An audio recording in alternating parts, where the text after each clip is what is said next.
Sa day 2 ng Tigil Pasada, tuloy ang protesta ng maraming tsuper, pero may ilan ding balik biyahe na. At live mula sa Maynila, may unang balita si Nico Wahe. Nico? Igan, magandang umaga. Maraming tsuper nga ang balak ituloy ang Tigil Pasada hanggang sa ikatlong araw o hanggang bukas. Ano ba naman daw yung tatlong araw na pagtitiis at paikipaglaban kung ang kapalit naman ay mapakinggan ng gobyerno para maisalba ang kanilang hanap buhay. Huling taon na sana ng hulog boundary ni Mang Raul at mapapasa kanya ng jeep na minamaneho niya na biyaheng Guadalupe, San Andres, Bukid.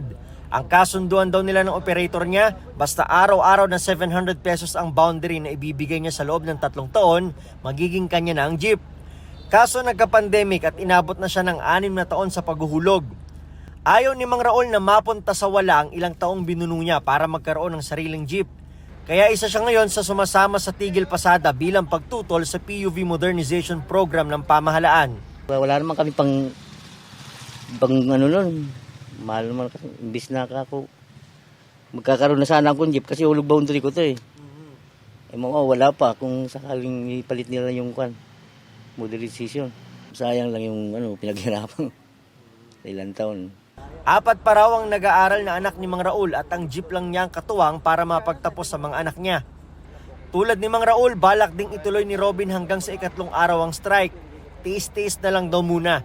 Apektado po sir, kaso no choice po kami kung pang sa matagalan po ay tatanggalan na po kami ng hanap buhay. Bakit hindi sa 3 araw hindi namin kayang gawin yun para may paglaban namin yung aming karapatan. May ilang tsuper naman na may kooperatiba ang tuloy-tuloy sa pamamasada na siya ngayong inaasahan ng mga pasahero. Pero hindi raw ibig sabihin na hindi nila suportado ang kanilang mga kapwa tsuper. Si Mang Eduardo, kailangan daw talagang mamasada. Babiyahe ako na babiyahe kasi pang araw-araw din naman nakakahit to eh. Sawa ko gagamot pa. Eh kung di ako babiyahe, iinumin niya gamot. Igan yung mga nakaparadang jeep sa aking likuran. Yan yung mga tsuper na kasama dun sa Tigil Pasada na nagsimula nga mula pa kahapon. Yan yung biyaheng Guadalupe o San Andres Bukid papuntang Guadalupe, pabalik ng San Andres Bukid. Pero dito sa Agoncillo Street, dito sa may Pedro Hill, marami pa namang jeepney driver na namamasada na ang ruta ay karaniwan San Andres Bukid din at papuntang Padre Faura. Karamihan sa kanila ay nakiusap naman dun sa mga kapwa nila tsuper na mamasada muna sila sa kabila ng Tigil Pasada dahil wala raw talagang kakainin ang kanilang pamilya. Live mula rito sa Maynila, ako si Nico Wahe para sa GMA Integrated News.